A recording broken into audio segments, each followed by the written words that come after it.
just tell you a little bit about what this webinar is about, why we're doing it, and what we hope that you leave with, all of you. So my name is Pennie Opal Plant. For those who don't know me, I am Yaqui and Mexican on my mom's side and undocumented Choctaw, Cherokee, and European on my dad's side. I grew up in the San Francisco East Bay under the shadow of the Chevron refinery. And I'm a co-founder along with the magnificent Shannon Biggs of Movement Rights and co-founder of Idle No More SF Bay, along with Alison and Hora Brown, and a signatory on the Indigenous Women of the Americas Defending Mother Earth Treaty, along with Casey Camp-Horinek, Alison and Hora Brown, and hundreds of other Indigenous women who are protecting and defending the sacred system of life. What we wanted to do, what inspired this webinar, is as we're all cocooning, some of us are using that time to imagine and think about how we can use all the skills that we have available to us to calm ourselves down, to connect in a stronger way to the sacred system of life, Mother Earth, Father Sky, the moon, the stars, all of the natural elements that we're so blessed to have every day. And we also, I've been referring to this time as cocooning. So we want to take a look at what our human family is all doing together right now, and what an extraordinary, powerful, and deeply sad and full of grief time that we're all experiencing. I don't know that that's ever happened in this way before, where we have this powerful opportunity to connect because of the internet and social media and telephones, and all of that stuff is really, really new. And so our goal is to share information about this crisis from an Indigenous woman's point of view. And we're doing that because we feel that our unique perspective is based on a bigger picture that's emerging. And our prayer is that we hope that you all leave this webinar more connected, so that as we emerge from our cocooning with a deeper understanding of what the whole world is experiencing, we can work together in new ways as we emerge to create the beautiful, healthy, safe, sustainable, equitable communities that we're longing to create, this regenerative world to not only help humanity, but help the entire sacred system of life. So I'll just tell you a little bit about our the other women who are on this webinar. Casey Camp-Horinek is a mentor to many women, including myself. She has gifted the world with her knowledge and wisdom for decades. She is such a strong protector and defender of everything that we all hold dear. And she's going to be doing a more in-depth introduction for herself. And Alison Hora Brown is a remarkable woman who is a healer of the mind and spirit and emotions. She is a trauma specialist therapist who works with communities all over Turtle Island. She's one of my dearest, dearest friends who I have complete trust with, and she will also be telling you a little bit more about herself. And we'll be taking questions at the end. So if they emerge as we're going through sharing our information with you, then just write them down and we will get back to you on those, or you can write them into the question part of the chat that's at the bottom of your screen. We invite you to share your ideas and questions after this webinar. We would like to see this conversation continue.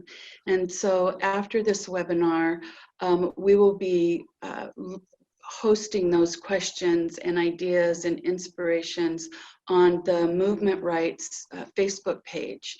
And Shannon and I from Movement Rights will do our best to answer questions, to help uplift our relatives into how this really difficult and sad experience that we're all having can emerge into something else on the other end of it. And so with that, I would like to invite Casey to tell us a little bit more about herself and to lead us in a prayer this morning. Zatia, I think the only thing that I feel is important, and especially at this moment, is that I'm a daughter, a granddaughter, a great-granddaughter, a sister, a mother, an auntie, a companion, a niece. I'm a woman who was born to our mother, the earth, and our father, the sky. And the relatives that I'm connected to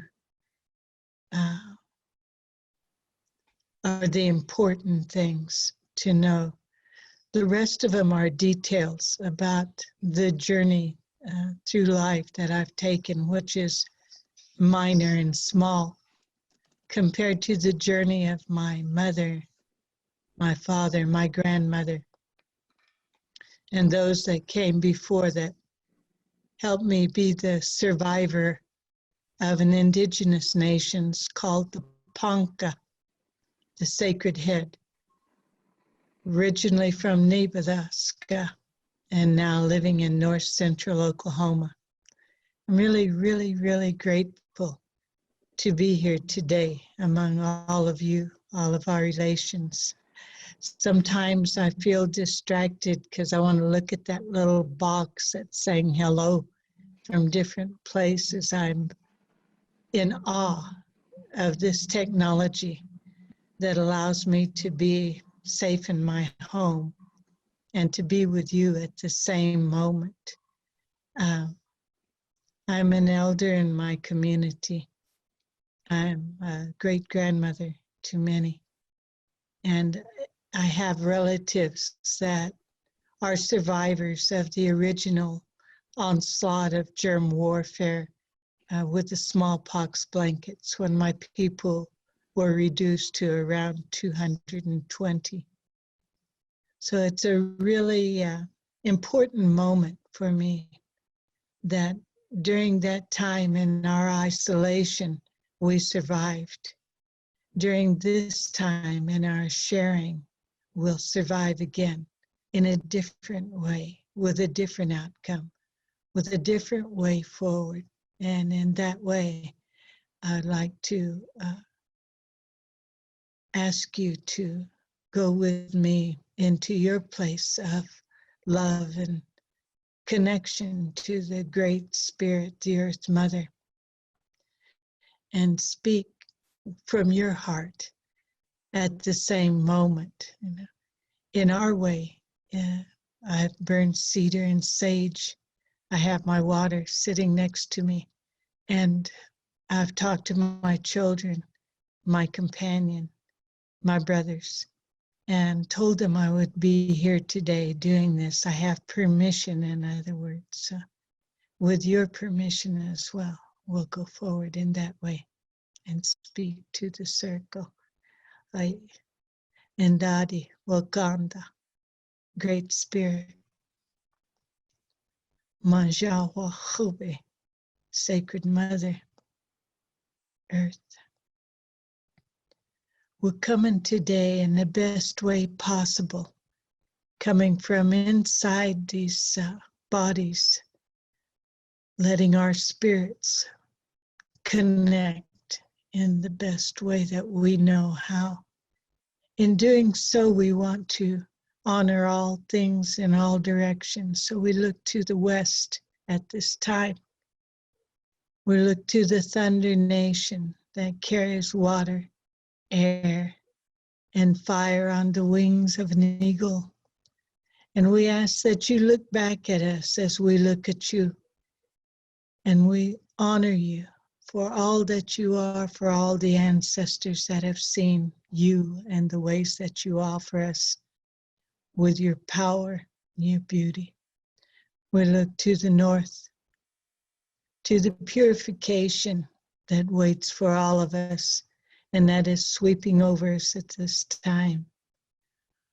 The north offers us the opportunity to be cold, to freeze, to rejuvenate the earth herself as she rejuvenates us, to go inside and be storytellers and listeners, deep listeners. And we say thank you to the north for the gifts that it offers. To the east, Father, Son, you rose today. You gave us this day to be. We thank you for your warmth, your light, your start of our day. We thank the morning star for those of us who were wise enough to get up and look at her. And we thank her for blessing us with any wisdom that we might learn as we make our morning prayers.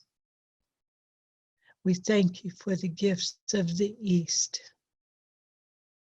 To the south, we look to you for growth, for the green things with their roots in the ground that offer us breath, that offer us food, that offer us the opportunity for warmth that is coming soon, and the spring and the summer of growth that leads us into the harvest time.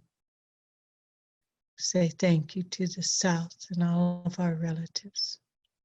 Above us, Wakanda, Star Nation, Moon Mother, winged relatives. We look to you for beauty and guidance. Father Sky, you are all. You help us to have this breath that the green things offer and that the thunders move.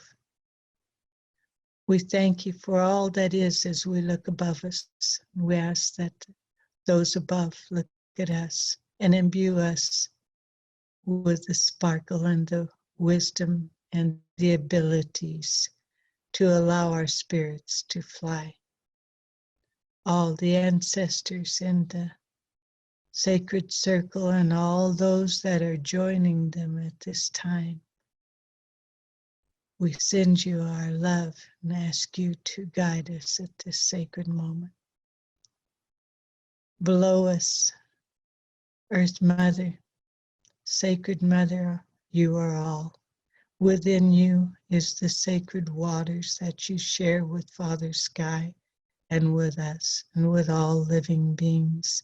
The very blood of your being, the milk from your breast. We thank you, Sacred Mother, for all of those that have fins that live within your waters, for all of those who have roots, for your unconditional love that sustains us, and for much more that we small humans can't even comprehend. We baha. Inaha Maja, our Mother the Earth. We ask a blessing this day on our thoughts, on our expressions, on our intentions, and on all who are joined together at this moment, on all of those who are in mourning, on all those spirits making their journey, on those in nursing homes and hospitals, and those warriors on the front lines of caring for the grocery workers, the custodians, those who caretake us as we sit in our homes comfortably. And for each other, we ask a blessing for the very core of the spirit of our being. We thank you on this sacred day. Weeb the ha. Weeb the ha. Weebdaha, weebdaha, weebdaha, weebdaha. Sha.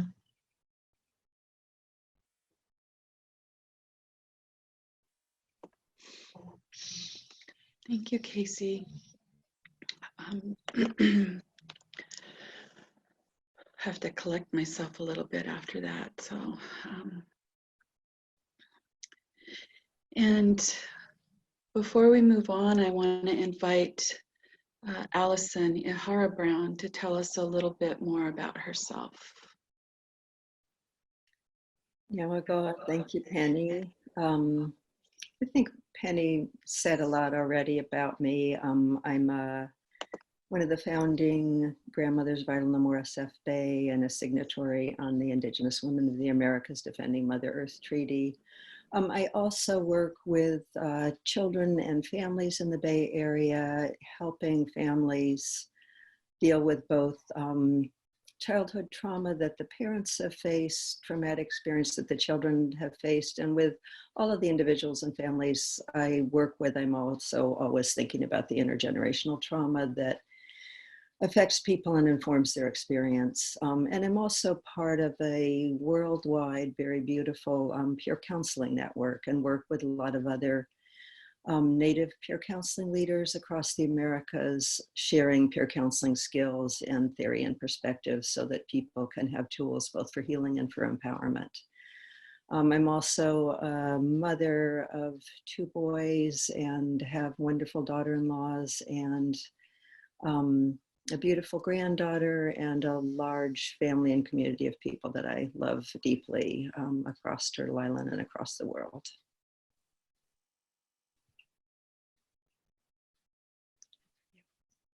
You're muted, Pennie. Thanks for bearing with me, my relatives. Do you want to share more about your work and your offerings? Yes, Thank okay. you, Alison. You bet. Just checking on the order.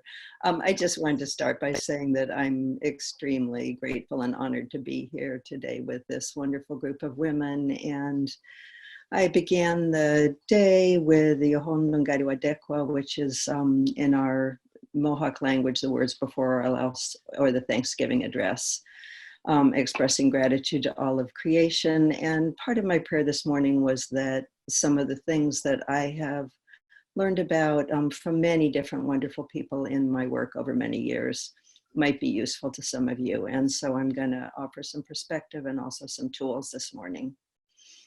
Want to begin just by saying that this is a very challenging and hard time and can be very triggering for a lot of people.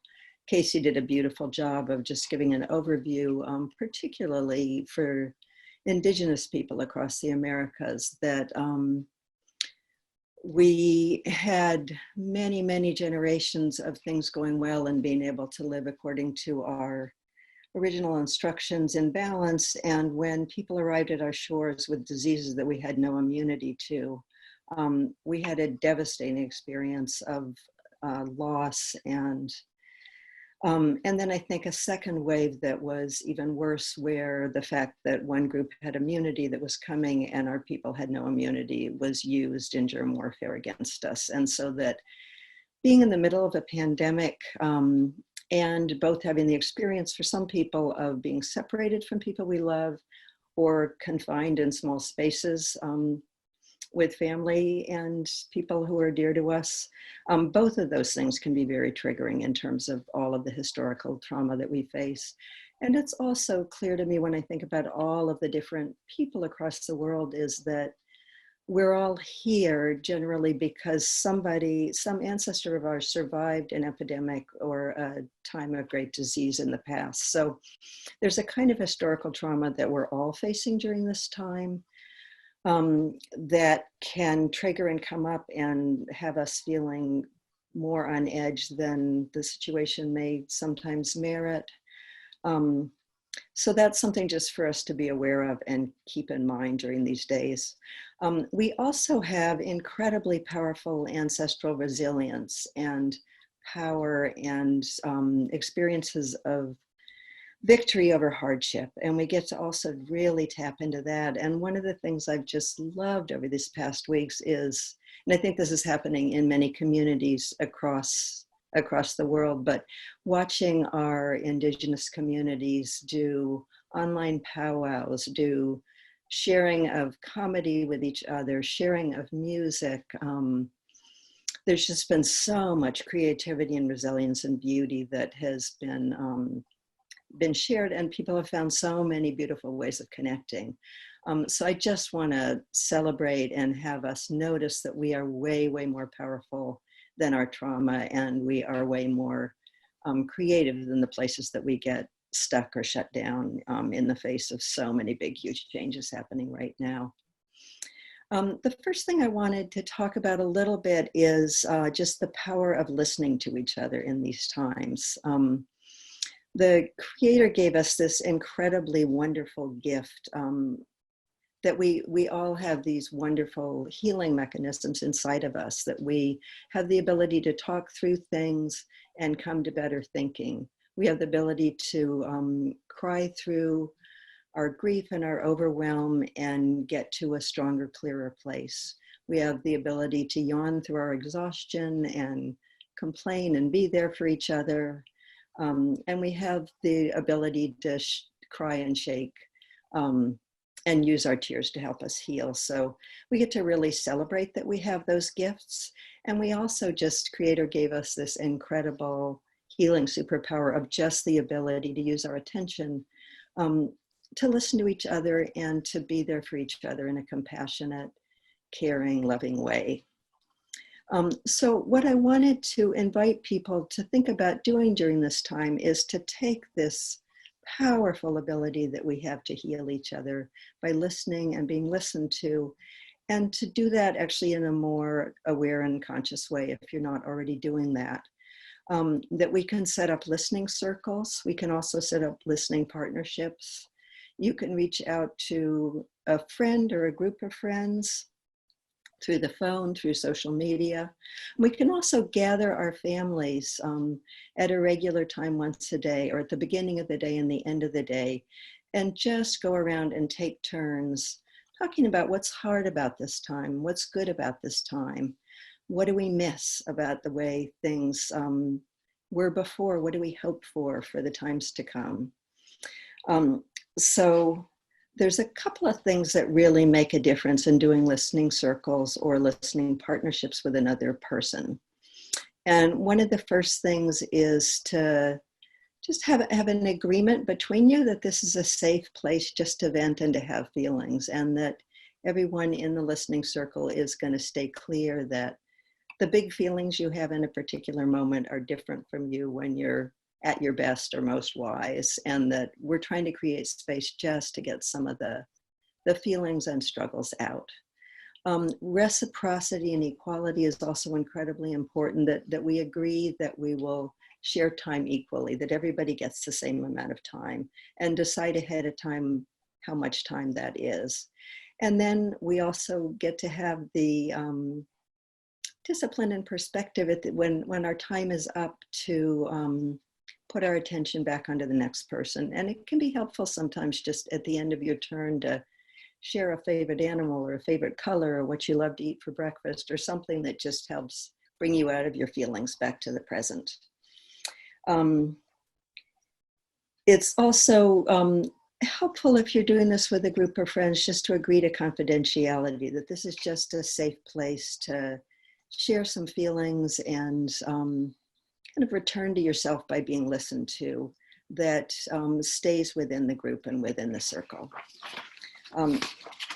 So that can be really helpful, and it can really help your family when you're sheltered in place to also be able to have this kind of time together and a time to check in. For younger children, well, that we're at home with as parents, as aunties, as grandparents, children can often be part of these listening circles with a family or on Zoom with friends, but they also often need to be listened to in a different way, that children don't always like to talk through things the way we grown-ups do. They often work things out through play. They work things out through taking a situation where they feel powerless and changing the dynamic, whether it's with dolls or dinosaurs or the person they're playing with, that they get to work through some of the changes by reversing roles and becoming the powerful one. And having any grown-up around who's willing to switch roles and be the less powerful one and let them laugh about being stronger and bigger, that will help children a lot through this time of huge change and difficulty. It can also be really helpful if you're in a separate household, a grandparent or an aunt or an uncle or a cousin, if you're willing to call some of the younger children who are sheltering in place with siblings who they love and also may not always get along with, and just offer for them to go into the bathroom for 5 or 10 minutes, and you would love to listen to them complain about what's been hard. That space to just vent and get that out will help restore the relationships in the family and make things go much better. And it's something that you, as someone who's not in the immediate situation, can do and make a big difference. What's also helpful is to set aside time with children and figure out what you actually have the attention to agree to, that it could be 10 minutes a day, or it could be half an hour once a week, where you will just pay attention to them and create kind of a special time for them. And it's important to set that time aside as a separate kind of time, and to say, this is the beginning, this is the end, this is how long it will be. But during that time, just to let them have your full attention, and you use your attention to work through whatever it is they're going through, or just reconnect and remember that you love them and you're special and that you love them. One of the things that we find with trauma is that normally our brains have this beautiful ability to take in experiences and the tastes and the sounds and the feelings and the images, and basically kind of take them into the part of our brain that's more about feelings and emotion and creativity, and then pass the information back and forth, so that the part of our brain that's more about making sense of things and creating order and understanding how things all fit together. Normally those two pass information back and forth and leave us able to understand our experiences and use the wisdom that we gain in each new situation well. Part of what we know with historical trauma, and also any situation where you're finding yourself in an overwhelming, potentially very scary, difficult time, which is what we're all in the middle of right now. We're in the middle of the time of opportunity, but it's also a traumatic and difficult time. That process of interweaving and working things out and gaining perspective doesn't always work as well. And so in our trauma work, we have some different things that we do that I wanted to offer up to people that can make a big difference. And the first thing I want to talk about, we generally call the butterfly hug in trauma work. I also sometimes with children and grown-ups, I'll talk about it as the eagle hug or the hawk hug, or whatever large winged creature you love the most. You get to pick that one. And so what we then do is we put our arms way out wide and open our wings so that we have our big wings wide open. And then you take a little bit of time to think about all of the good things in your life, to think about who are the people that you love, who are the people that love you, what is your community. You get to think about your amazing ancestors that survived hard times that allowed you to be here today. You get to think about victories you've had.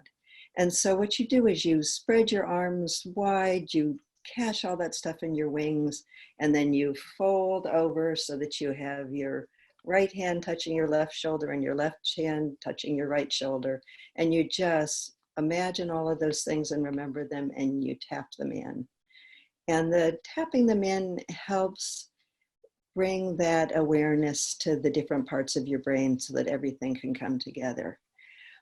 What I'll often do is a second thing where I'll have the person again we'll stretch our wings out wide and then gather up all of your most precious spiritual beliefs, all of the things that matter to you most, that you get to think about the teaching of your ancestors. You get to think about who are the wise people that you know and respect that have made a difference.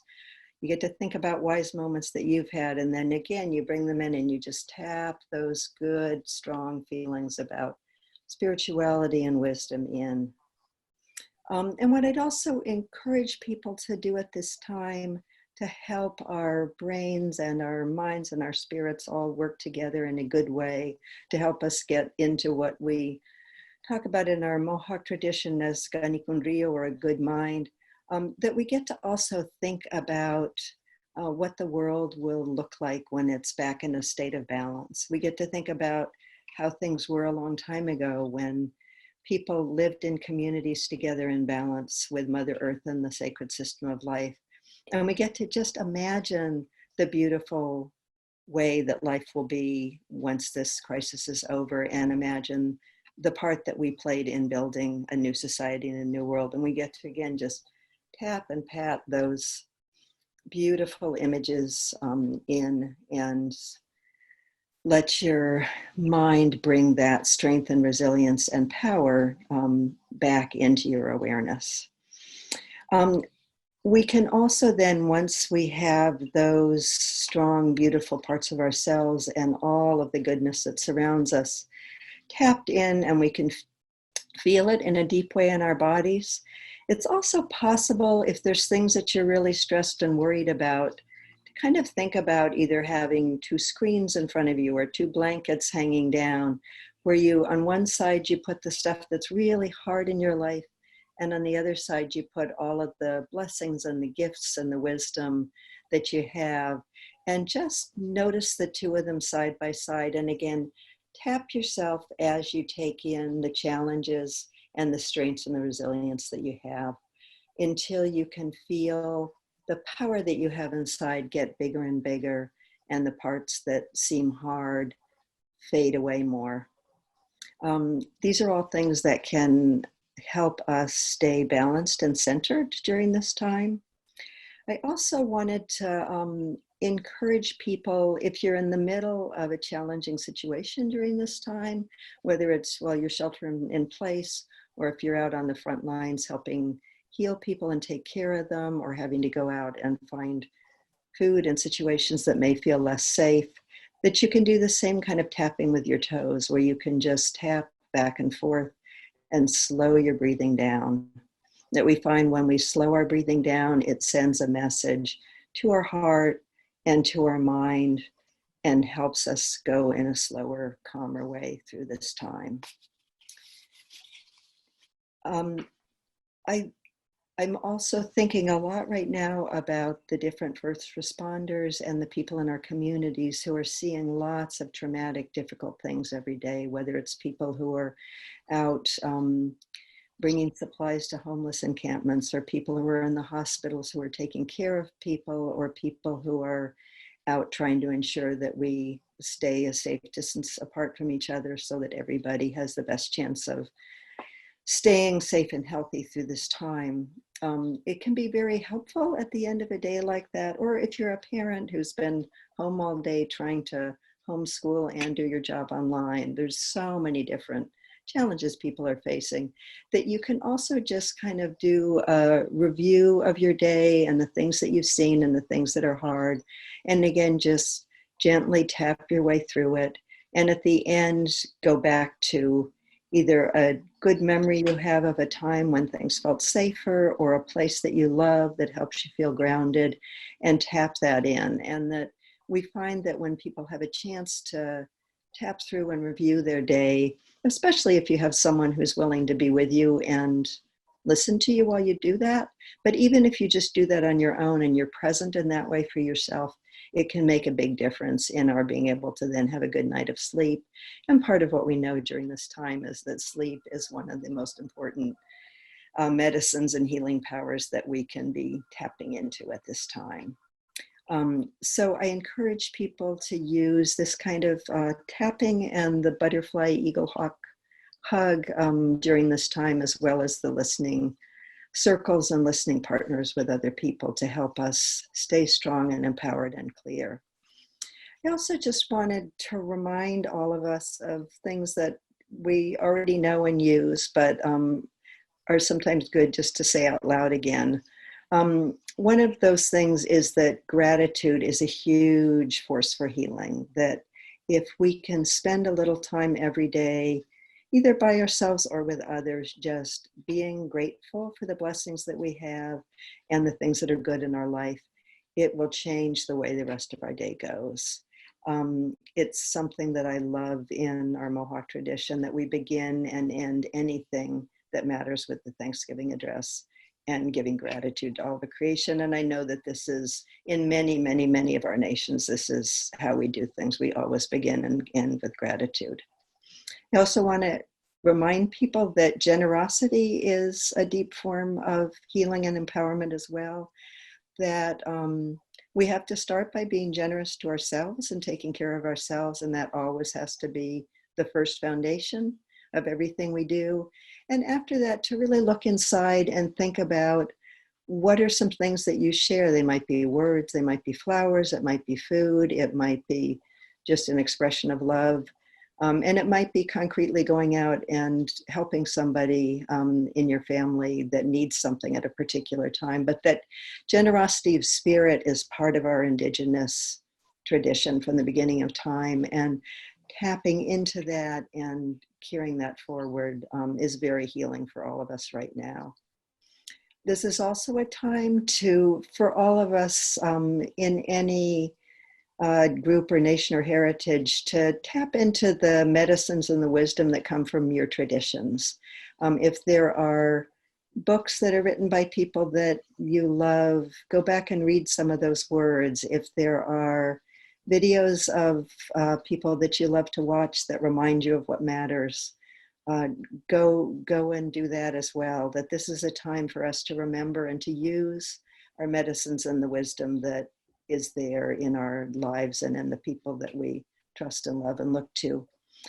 And also, I think we all know how important that prayer is during a time like this, and always, that if we can remember to take time to pray, that we get to ask for help for the Creator, for the things that are hard. We get to express our gratitude for all the gifts of this time, and that we get to ground ourselves through prayer in remembering what matters and our deep connection to all of creation, to the sacred web of life. And this is a time when our communities need our prayers, the people who are sick need our prayers, our families need our prayers, and the whole web of life that is in many ways sparkling and regenerating itself during this time, that we get to put out prayers for future times, that some of the good things that are happening right now will continue in a good way. And those are the words that I have for now. Nyawa, thank you. Thank you so much, Alison. It's such wonderful information for everyone. And there's going to be a link in the chat where you can go to just follow that link. And a lot of what Alison shared with us is on a website there. It's the Idle No More SFB website. And because Alison, we wanted to be able to share this valuable information with everyone. She now has her own blog page on idlenomore.sfbay.org. So it kind of birthed this new way that Alison can help us all out. She's just got such awesome lifelong experience of working with people, all different kinds of people. So thank you so much, Alison. It's a pleasure to be with you all. Yeah. Yay. So, so I'm going to share a little bit about my hopes and dreams while we're cocooning, and then you're going to hear from Casey, who's going to weave a whole lot of information the way that she does that's so powerful and inspiring towards the end. And then we'll have your questions and hopefully have the answers that will help out everyone. So for quite a while, maybe even most of my life, I have been envisioning what our communities and what our world could be like. As a child, I looked around my community, Richmond and San Pablo, which was working poor and, you know, people of color community. I would look around and I would see a lot of violence and things that just didn't align with what the foundations that I was taught as a child, which are that everything is connected, not just here on Mother Earth, but in the cosmos, and that we're all related. And my husband and I laugh every time a new scientific discovery comes out. I think one of the latest ones is that mice have genetic memory. We just look at each other and laugh because these are things that we've been trying to tell our visitors on Turtle Island, you know, for over 500 years.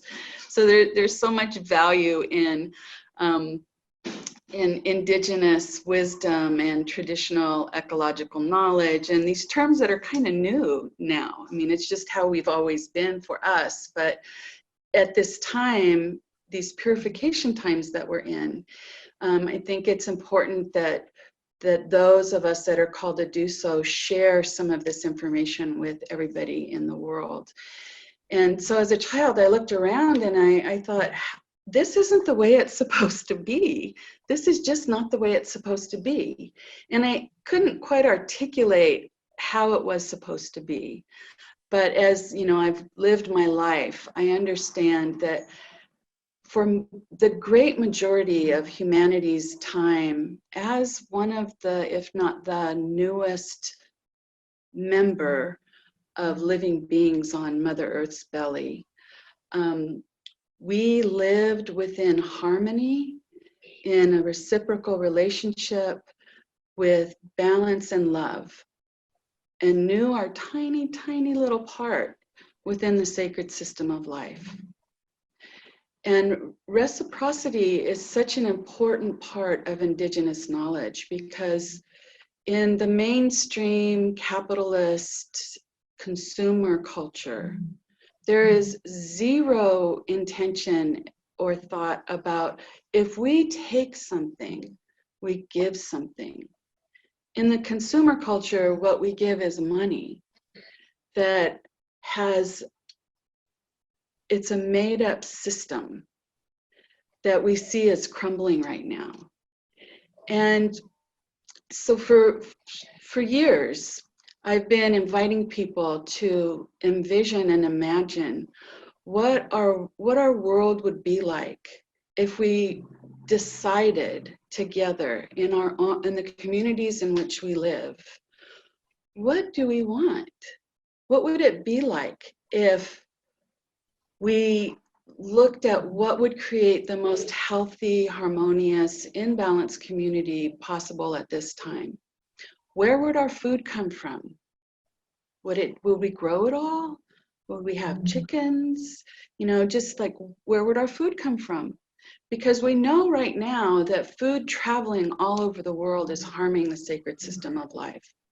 So let's imagine and rethink that. None of us has to have all the answers, but together we might be able to do something amazing. Where would our energy come from if it didn't come from nuclear or fossil fuels? What new, wonderful, healthy forms of renewable energy are rising up right now that we don't even know about? Imagine how our communities would be if elders could be part of the community in an active and sharing way. For communities that don't value elders and the wisdom and the breadth of knowledge that they have, they're losing so much. I'm not an elder, I'm just an older woman, but I really enjoy talking to younger people about how when I was a little girl living here in the Bay Area, my family's been here since the 1930s, we would go drink out of the creeks. You know, it wasn't that long ago, my grandmother and great-grandmother could drink out of any river and stream and creek. The water was clean. Just a few generations ago, that happened. And how would we educate our children if we were educating them not to be consumers and workers, but to help develop the talents and the gifts that they were born with? What would that be like? So as we're cocooning in our homes, either alone or with our family and friends, while we're cocooning, I have been deeply pondering these questions and looking to my own family for their questions. And I would invite you to share this with your own family and friends and community. I'm imagining as this system is crumbling, which it is, we have no idea where it's going to go. But if we have a vision that we are working on fine-tuning while we're cocooning, as we emerge, we can begin to fulfill that vision of the kind of communities that we want. You know, every single human harm that's happened in our existence hasn't happened for a very long time, hundreds of years, you know, maybe 1,000, but not the way that it's happening now. All of that harm started in somebody's imagination. They were probably really excited that they developed and imagined something that they thought would benefit humanity, or even the sacred system of life. But as time went on, we see that some of those things that people imagined are destroying what we need to simply exist. And so that's where all of this came from in our minds. How is it that we can reimagine the world at this critical time when, you know, the systems, the capitalist systems, the economy, the government systems, everything is in flux right now?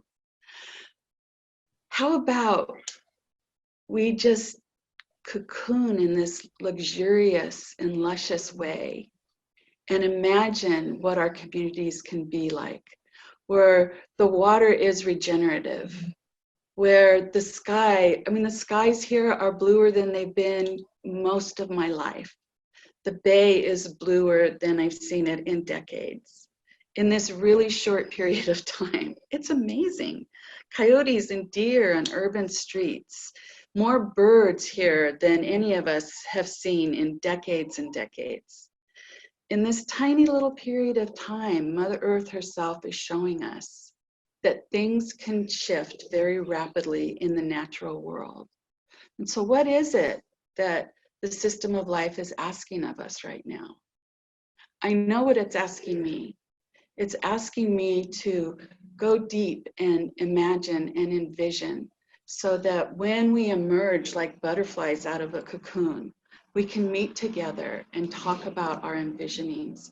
And who knows what can happen? I know that this sounds naive to some people. I've always gotten that my whole life.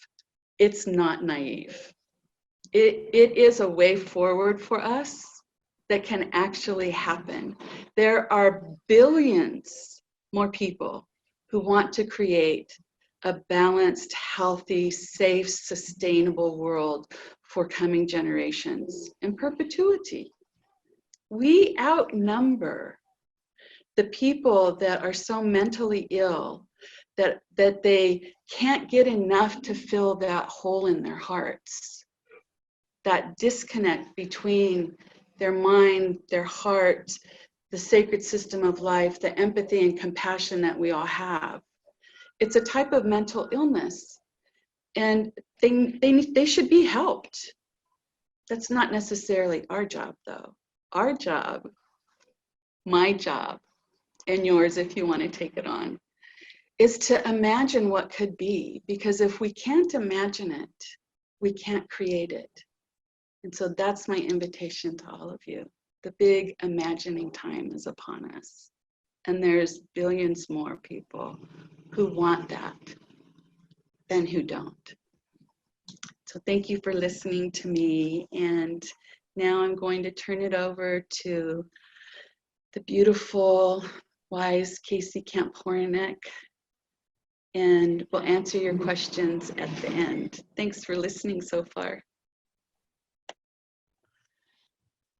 I feel very full.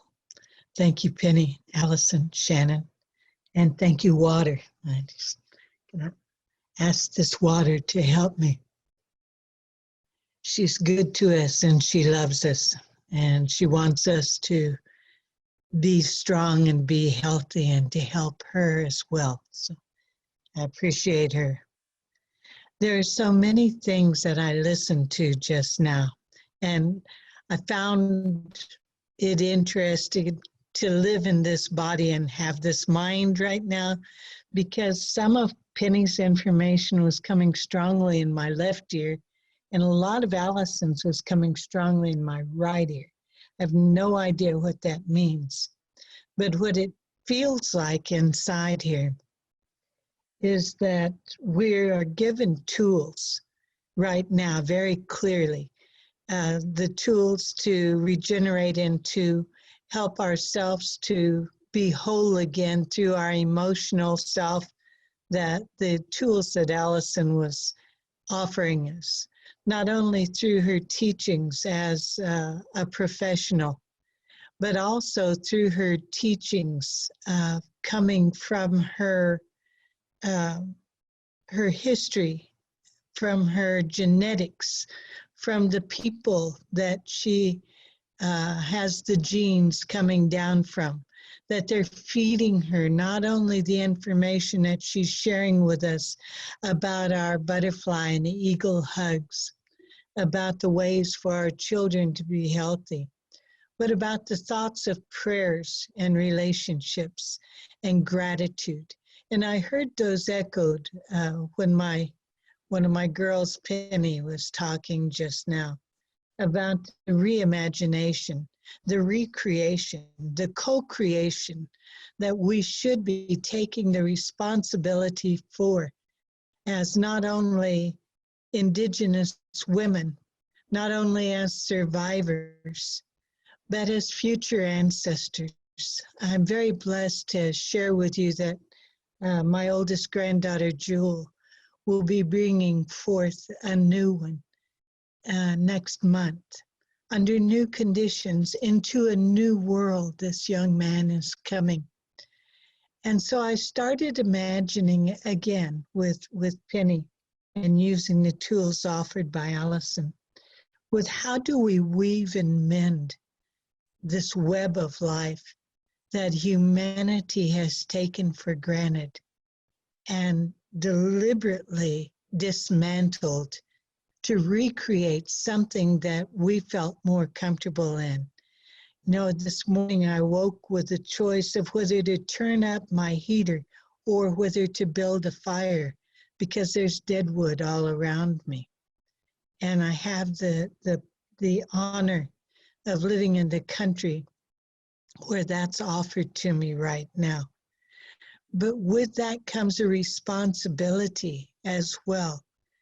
And so with our way that we're going forward, how do we remember what was valuable to all of our ancestors and weave that back into the web of life where the fabric is raveling away? How do we go about enjoying the creature comforts that we've become accustomed to and wean ourselves away from those things that are harmful to our Mother Earth at the same moment? How do we as activists continue to be out there every day? And our front line is now right here, right now in front of us. And it's called this other web. It's called webinars, and that's what we're doing to connect. It's very weird to me, but it really works, and I know that.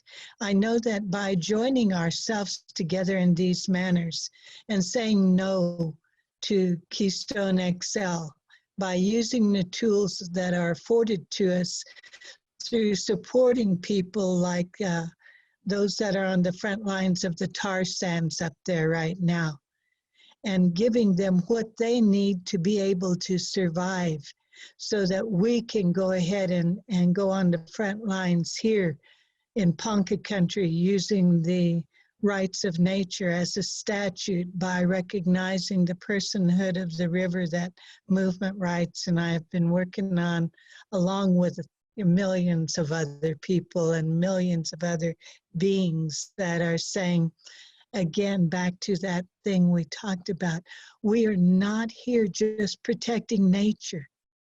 We are nature protecting itself. And this little tiny thing that can be breathed in right now through the masks and everything is reminding us of our own humbleness and how small we are in this web of life, and also how unnecessary. It's reminding us that breath is sacred and that all things are carried on the wind. All things are shared, just like this so-called coronavirus is. That all things have a life. All things have a purpose. All things have the ability to enhance or detract depending on how we behave and how much we accept and understand the relationship of all. When I hear about people saying our water, our air, our earth, I'm reminded over and over again that all of those things in the prayer that we started with this morning, to me, when I look to the West and I honor the West and ask the West to look back, and the North and the East and the South and above and below, these are entities. These are not something that I am just trying to recognize to make myself be in the center of something. It's asking all of my relatives to join me as the most humble and smallest part of creation, and to honor that opportunity to say, I recognize you.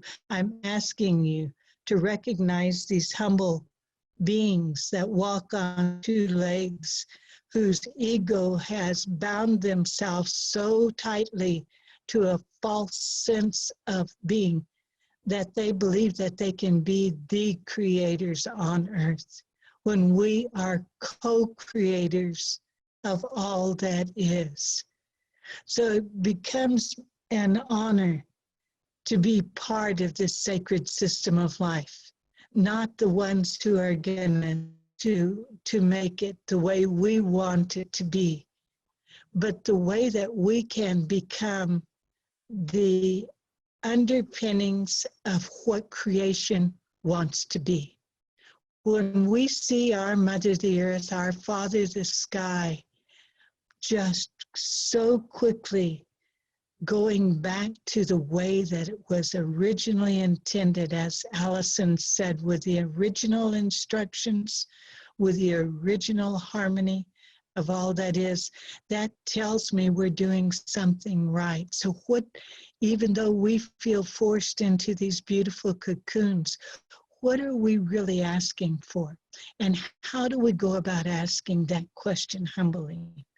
We're asking for the extractive industry to recognize, as my girl Pennie has before, that oil and gas are part of our Mother the Earth, and they are sacred. We begin our prayer with that as well, that oil and gas will begin to help us to expand the very minds and spirit of those that exploit it. We ask that it help us to begin to protect those men in the man camps that endanger the lives of Ariel and the people at the tar sands, our relatives in Montana, Wyoming, wherever they might be, where COVID-19 can then come into the man camps and eat these men alive and spread out into their families and endanger the women and children. because this particular time that we're living in, this moment, is an essence of womanhood that has begun to reassess and reassume the matriarchal form of life that is balance on earth. We are part of the sacred balance, we women. We have to be able to rebalance what the patriarchal mind has set forth for us for these last generations since the papal bull edict and before, that says that men have to guide what's going on and putting an undue burden on our men folks. They should not have to be the only voice making the decisions. It's been difficult for them.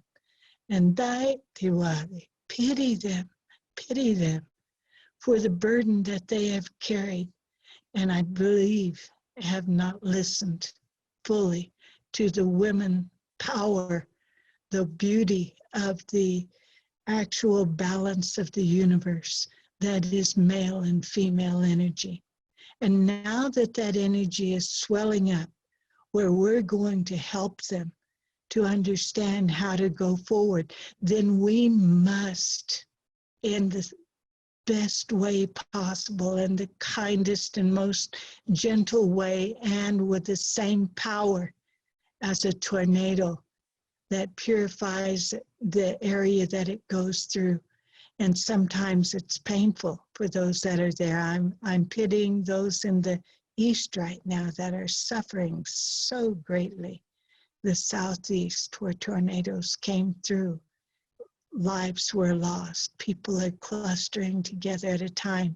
They should be staying home, and we want to send them the best, clearest strength and hold them up in the only way that we can from a distance in prayer, and also offer what we can, if we can, to go forward. But how do we do this? We have to tell the extractive industry in any way, no. We have to say we honor the air and say no to carbon trading.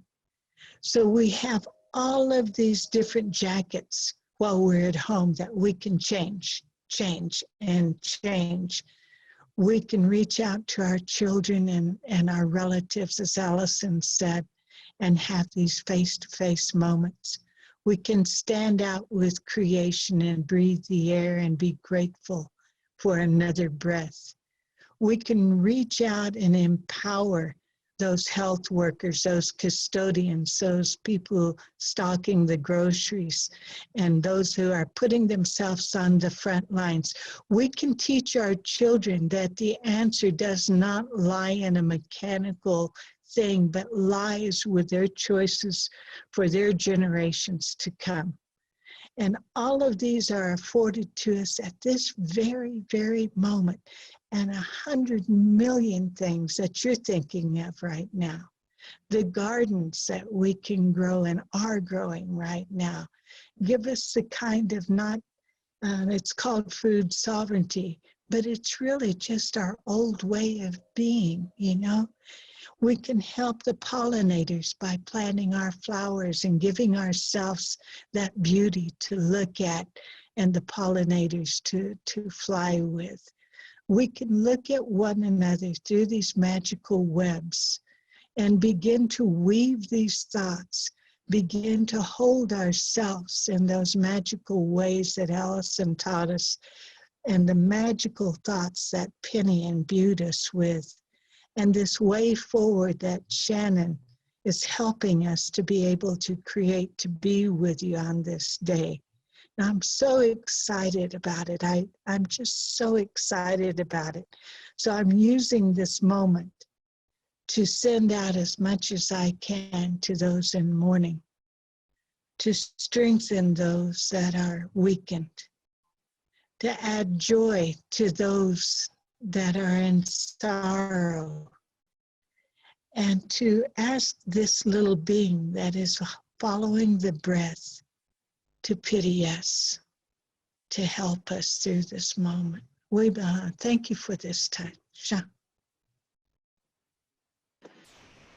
Oh, Casey, your words are always like food for my spirit. Thank you so much. So I see a couple of questions, and I think now would be the time. I think we could take maybe 5 to 8 questions, and while you're gathering that part of yourself up to post them, if you look at the bottom screen, there's a Q&A icon, and you can post your questions there. And before we get to them, I just want to also appreciate and send gratitude to Shika Media. She is the movement rights, she's our tech goddess, and she does so much for us. And her name is Iris or Iris. She is living in Mexico now and has 3 beautiful children. So thank you so much, Iris, for helping us do all this tech stuff that I'm not sure Alison, Shannon and I would be able to move so easily through without you. So I only see 2 questions still. I'm going to, Casey, are you still with us? Yeah. So the first I think so. Yeah, you are, is from Joyce, and she asks, I'm saddened every day by the fact that there are so many people already striving to live like refugees are facing an even harsher condition. What do you suggest we can do for those of us while we are comfortably sheltering at home? Thank you for your wisdom. Thank you, and thank you for your compassion. It means a lot to all of us, and I think most of us that are in the position we're in, where we have shelter and food and companionship and health, are grappling with those same thoughts. And I think you can answer your own question on this one truthfully. I think there are many, many, many grassroots organizers who are putting information out on the web right now. And maybe movement rights might want to put out links to some of those organizations that we know. Refugees is an awfully big area, so maybe you could take the moment to kind of narrow that down. We have, food deserts in cities. We have food deserts on reservations.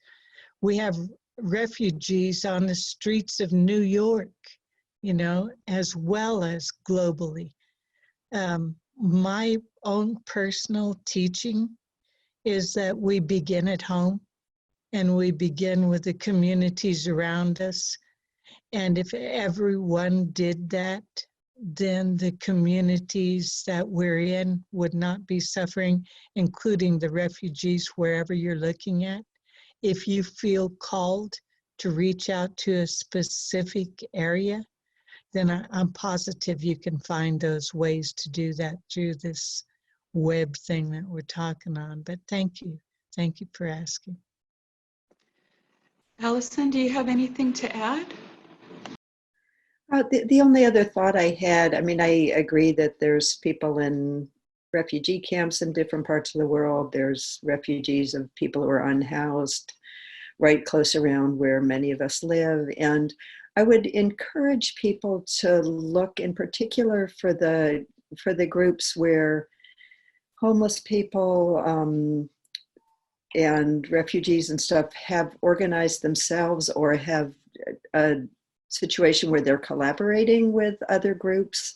I think the deepest wisdom about what is needed comes from the people in those situations, and to try to find, if you're wanting to be of help or to share, to try to find places where the wisdom of the people in those situations is being honored in whatever solutions are being shared. You're muted, Pennie. Thank you. I was saying thank you, so thank you, Alison. Thank you both. Thank you, Casey. So the next question from Rosanna is, how do we fight the fear that the things we imagine won't happen? That fear that blocks us from action and making things happen. So Casey, would you like to start answering that? And then Alison can add. And then I might have a little bit at the end. I'm kind of not good at this fear thing. Because I know that it is the strongest blocker to action. And I also know that energy follows intent. So to me, you kind of just now blocked yourself by saying my intention is to be fearful. And maybe I misunderstood. But if your intention is to do something and to believe, then I have my own personal ways that I release fear, and in our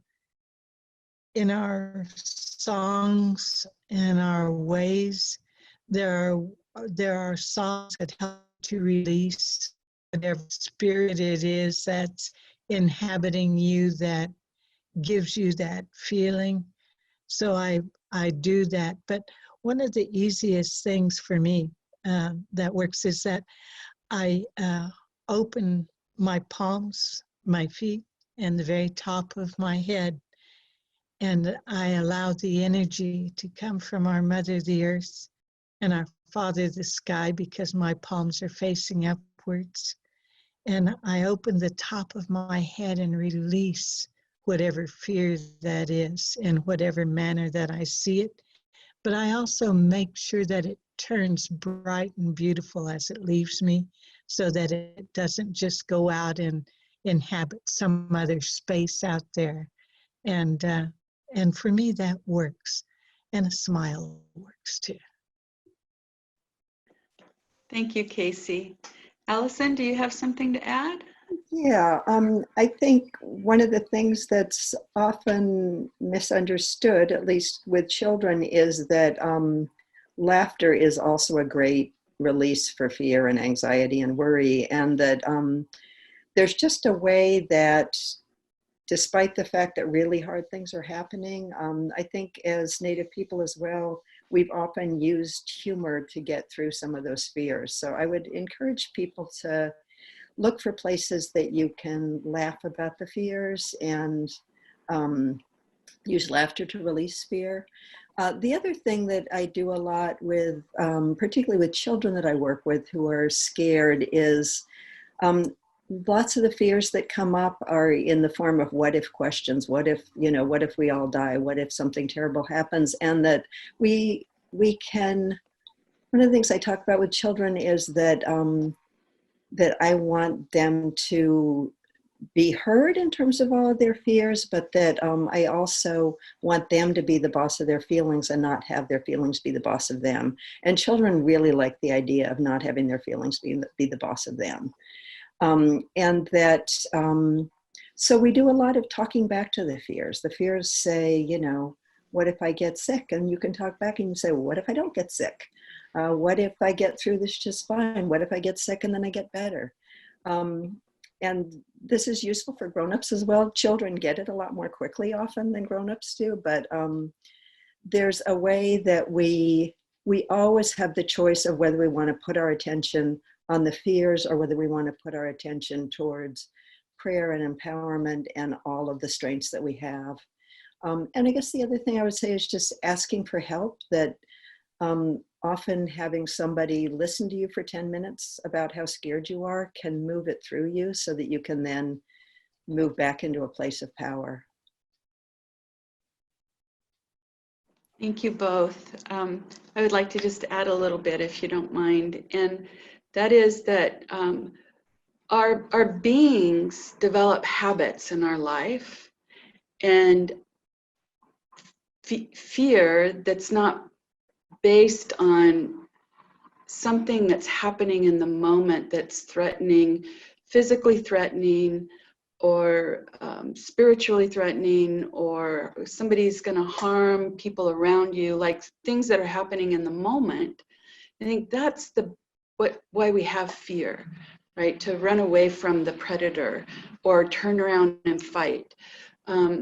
And in this culture that we all live, with the violent movies, with the apocalyptic imagery that's all around us all of the time, it's very easy in our lifetime to develop a habit of fear.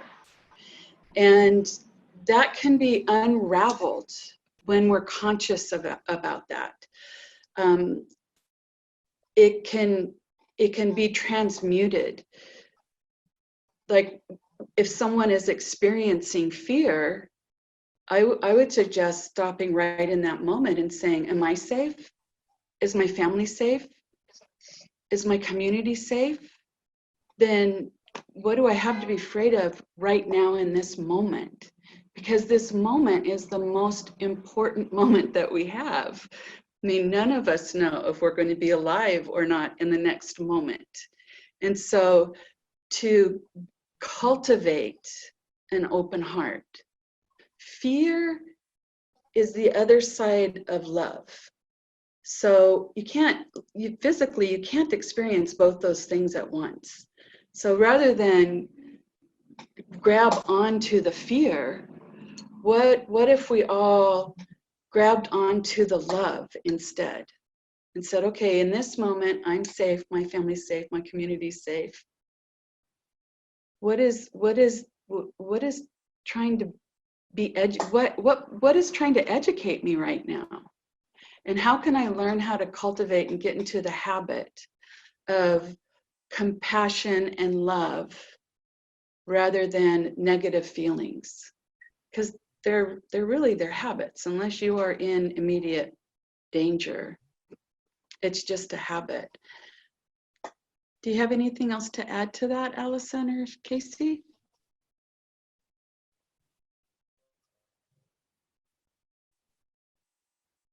No? No. Okay. Let's see. So there's a question about food sovereignty from Jennifer. And I'll put resources on heritage seeds and the Indigenous food sovereignty movement on movement rights and Idle No More SFA's pages, Facebook pages later today. Tons of resources. That's kind of an easy one for those of us that are a little bit plugged into that. Let's see, Lorraine, if you are on, my email is Pennie, somebody's asking for my email, Pennie, Pennie, @gatheringtribes.com. And you're welcome to reach out to me, all of you. And the next question from Tacey is, how can we best heal from home? I've been feeling very creative right now that we've been sheltering in place, but unable to move into the action of creativity. So Casey, do you have something to offer for Tacey?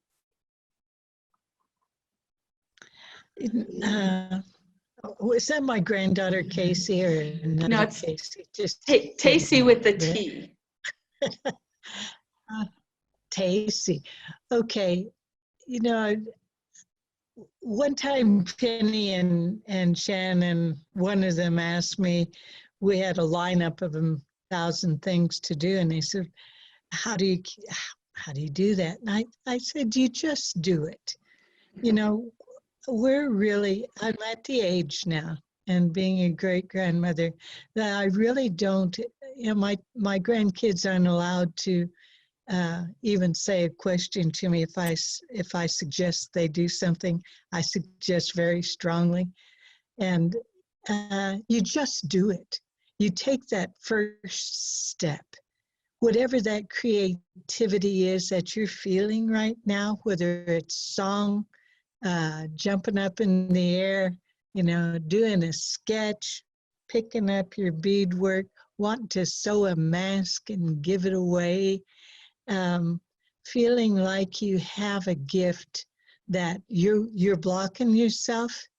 Get over you. Just get over you. Your gift is from the Creator, you know.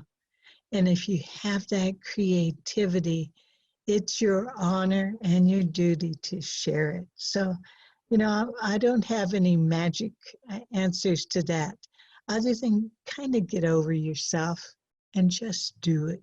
Even if it's just one little tiny movement towards it, take that little tiny movement and we'll all be so grateful to you. We need you. Thank you.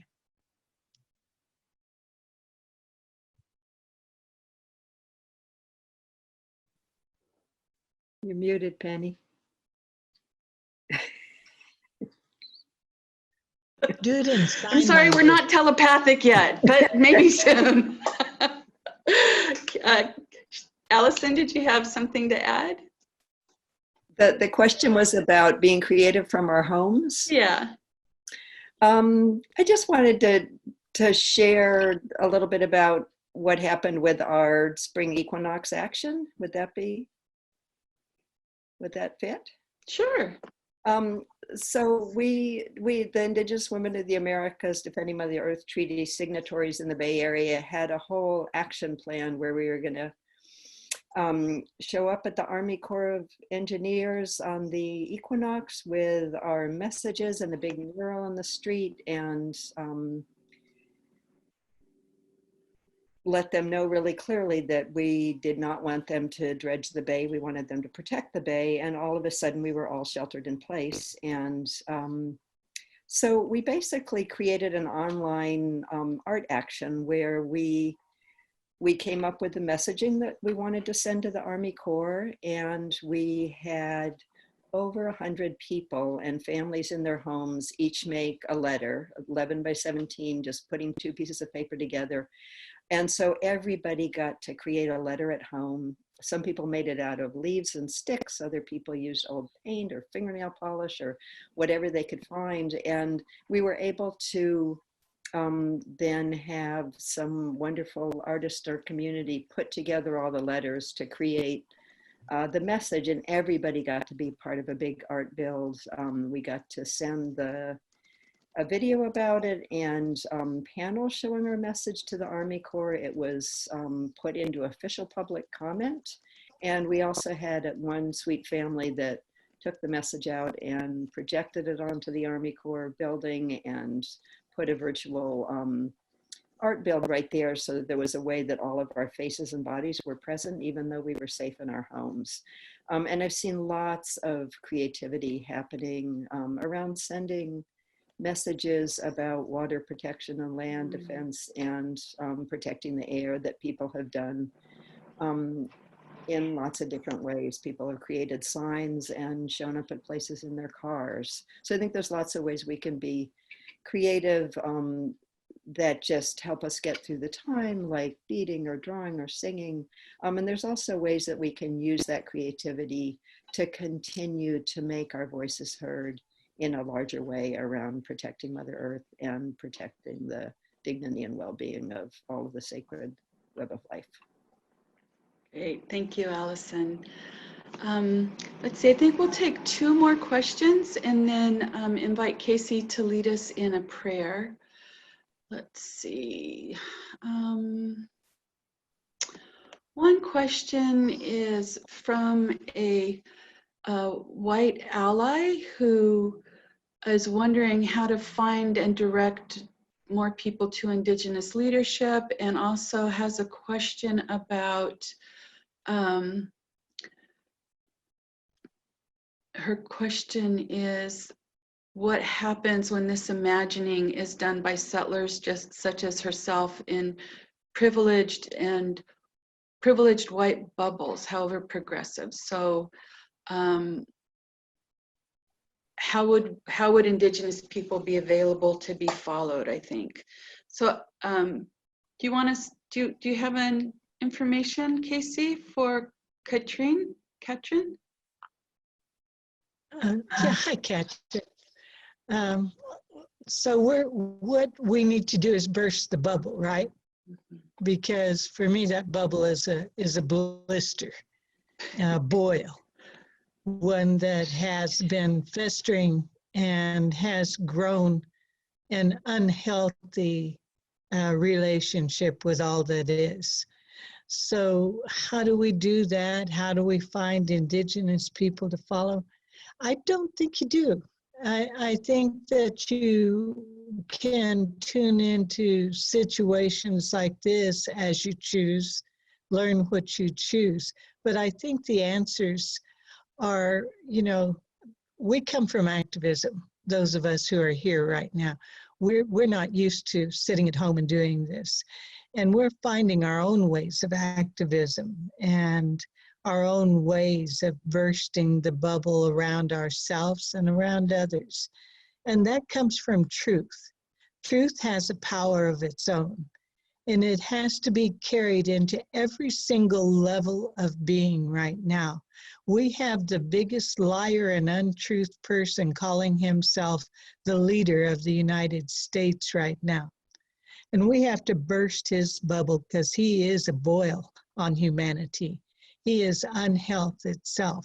So part of what we have to do, you know, we see all around right now white privilege, understanding that it's no more privilege than I am. It's just as open to COVID-19. It's just as open to pollution. It's just as open to the defiling of the water. And so the water's unsafe. So white privilege has to get off of its own high horse and understand that it is part of this sacred system of life, not separate from it. And you sound like a person who's already understood that. So how are you planning on being part of the change? How are you planning on supporting the voices that are coming forth? The burden of leadership has fallen on those of us who are willing to take it and willing to share the things that have been shared with us. So now that is shifted to you. How are you going to share this? How are you going to get that out there? How are you going to take that privilege and share what you have just learned? How are you going to support the refugees of the last person who was talking? How are you going to understand the burden of the Indigenous health system, the burden that we have carried for all of our generations to just survive? And how are you going to help do that? That's more a question for you from me. Thank you, Casey. Alison, do you have anything to add? I think Casey's answer. Okay, so the last question, and then I'll actually just give a short answer to a couple of the other ones that are on there, is from Magic, who's concerned that there could be an order to not go to nature when she is our greatest healer. I think we need to explore when we will need to have agency if this is used for further control. As I look to the world we are imagining, and we're moving strongly toward this before COVID, what would be the point, what would that point be for you? Casey?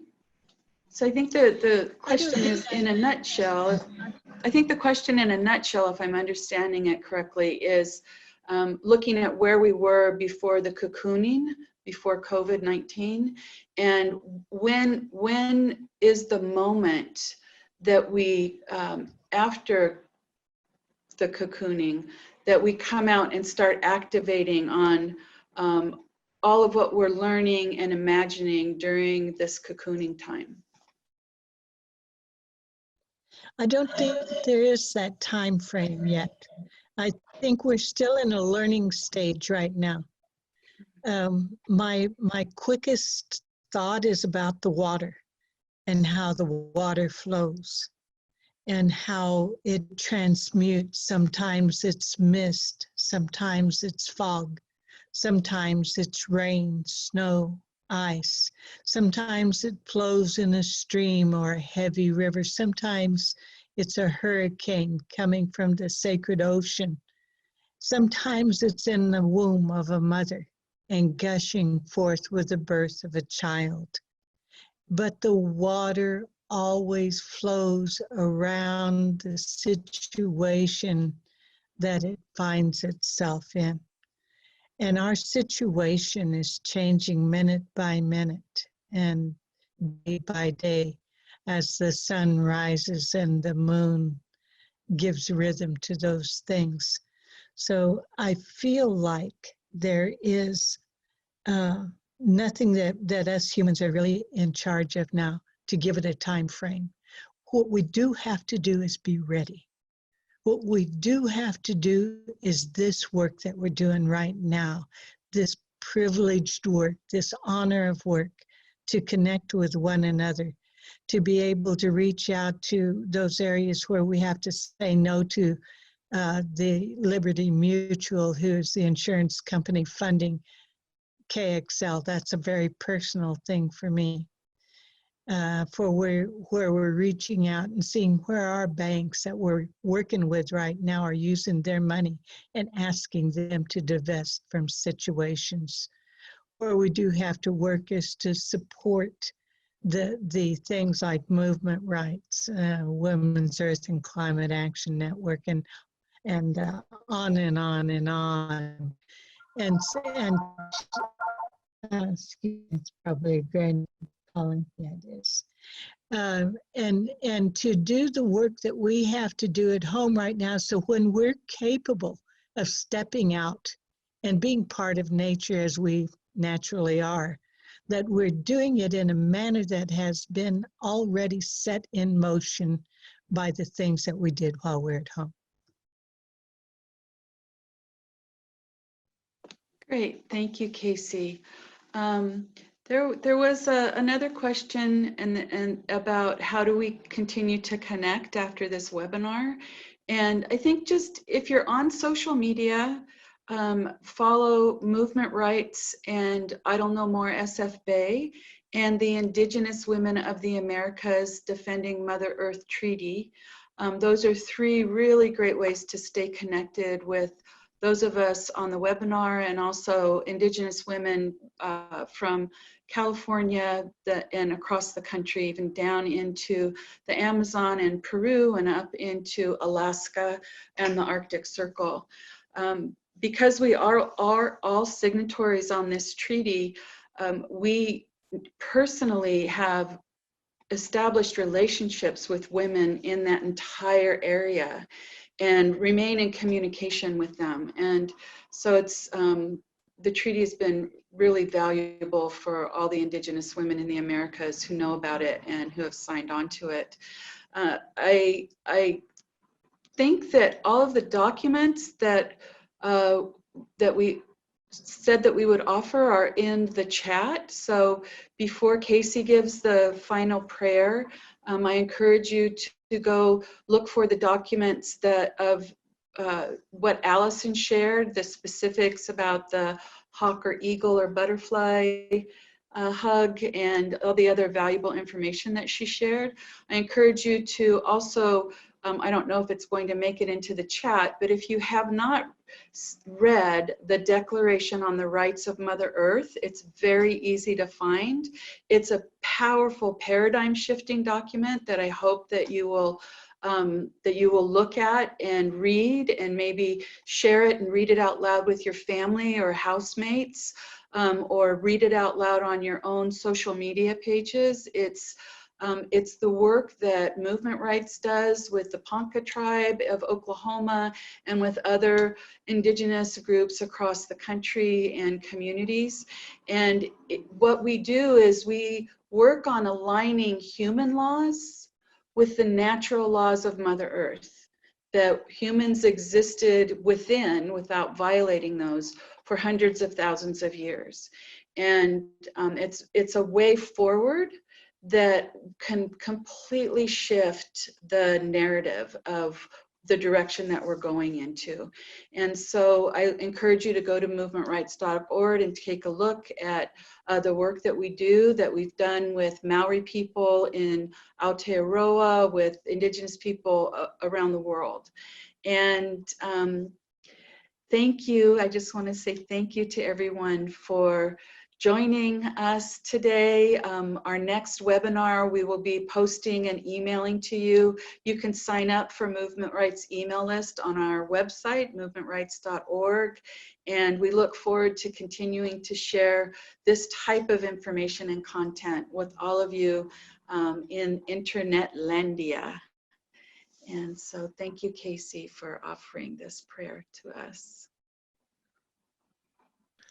And in the tradition of our folks, anytime there's a gathering, there's that closing prayer, and then we say you are dismissed after that time. So I kind of think that's, if you don't mind, since it's a tradition that I know will go that way.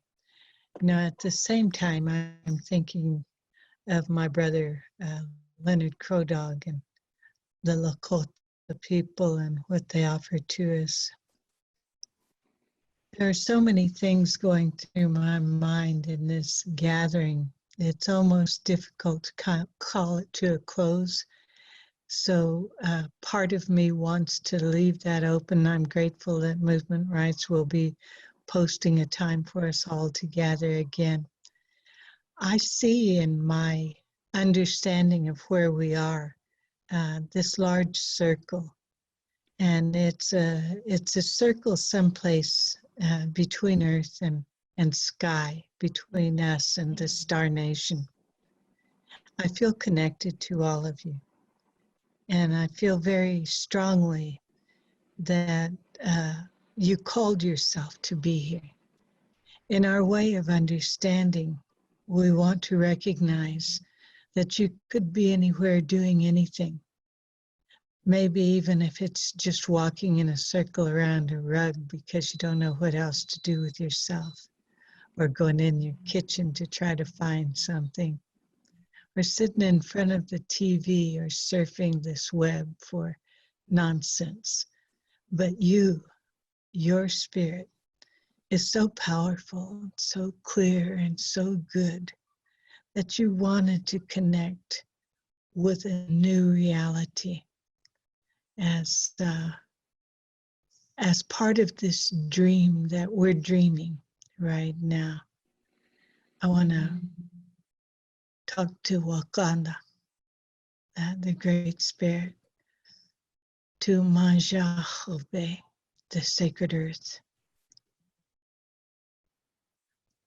And I want to be with you in that moment. Wakanda Hobe, Maja Hobe. At this time, as we gather together and begin to go about our separate ways, we ask you first to look forward to that time that you're going to bring us together again, and name that time for us. Put it out there for us so that we could follow that guidance. We want to thank you for this gathering, that you gave us this moment to come together and to share our spirits, to share our thoughts, our minds, our way forward, that you gave us direction, that you filled us with hope and gratitude in the deepest, deepest way, that we can feel the trust that by coming together today, the dream is becoming a reality in the beauty way of realigning ourselves. And at the same moment, feeling the pain of those that are left behind on the earth as their loved ones make a journey into the star nation. We all know how that feels. We all empathize with that pain. We ask for strength for those on the front lines, wherever and whoever they be. And we thank you for the healing that we receive today, that our Mother the Earth received today, that all of the things of creation, our Father Sky, received today. We say thank you to the Star Nation, the folks there that are guiding some of this. For all of our spiritual leaders, for all of the unborns, the generations to come, for all of the things we've forgotten, we ask for thanks for them today. We've the Shah, and we are dismissed.